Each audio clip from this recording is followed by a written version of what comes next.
হ্যাঁ, সুন্দর প্রশ্ন। যে বিশ্বে বড় বড় যে ভূমিকম্পগুলো হয় সেগুলো হচ্ছে প্লেটের যেটা সংযোগস্থল সেইখানে। এখন গত শুক্রবারে আমাদের বাংলাদেশ সময় সকাল 6টা 4 মিনিটে ভেনেজুয়েলাতে প্রথমে 7.2 এবং 39 সেকেন্ড পরেই আবার 7.5 এবং তার আধা ঘন্টা পরে আবার জাপানে 6.2 ভূমিকম্প হলো।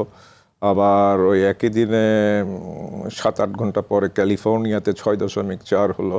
তো এইগুলো সবই হচ্ছে আপনার প্লেটের কনভার্জিং প্লেট, এরকম যেখানে সংযোগ সেই জায়গাটায় এই প্রলয়ঙ্করী ভূমিকম্প হয়ে থাকে। সেই দৃষ্টিকোণ থেকে বাংলাদেশ 3টা প্লেটের সংযোগে অবস্থিত। ইন্ডিয়া, আমাদের উত্তরে ইউরেশিয়া এবং পূবে হচ্ছে বার্মা প্লেট, এবং ইন্ডিয়া এবং বার্মা প্লেটের সংযোগটা আবার বাংলাদেশের অভ্যন্তর দিয়ে গেছে।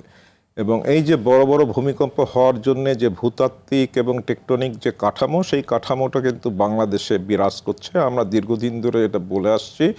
এবং এইখানে আমাদের যে পূবের যেটা বললাম যে ইন্ডিয়া প্লেট বার্মা প্লেটের নিচে তলিয়ে যাচ্ছে, এটাকে বলা হয় সাবডাকশন।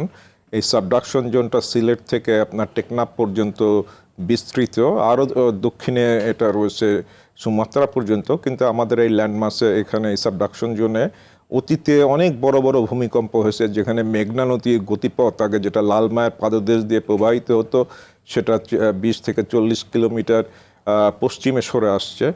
তো এইরকম আপনার আরও বড় ভূমিকম্প এখানে রয়েছে, যেগুলো প্যালিওসাইসমোলজির মাধ্যমে আমরা জানতে পারি। এবং এখানে একটা বড় ভূমিকম্প থেকে আর একটা বড় ভূমিকম্পের যে ব্যবধান, রিকারেন্স পিরিয়ড, সেখানে 1000 থেকে 1500 বছর।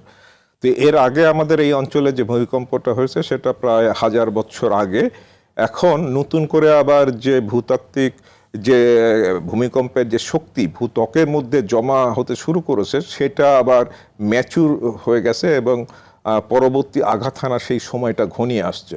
এবং সেইটা আমরা দুটো প্লেটের যে পরস্পরের যে গতি, কনভার্জিং যে মোশন, সেই মোশনটা আমরা গ্লোবাল পজিশনিং সিস্টেম দিয়ে আমরা গবেষণা করেছি। এবং 12 বছরের উপাত্ত নিয়ে সেইটা আমরা যে মডেল, ডিসলোকেশন মডেল, সেখান থেকে আমরা যেটা পেয়েছি যে এখানে 8.2 থেকে 9 শক্তি ভূমিকম্প হওয়ার মতো শক্তি এখানে জমা হয়ে আছে।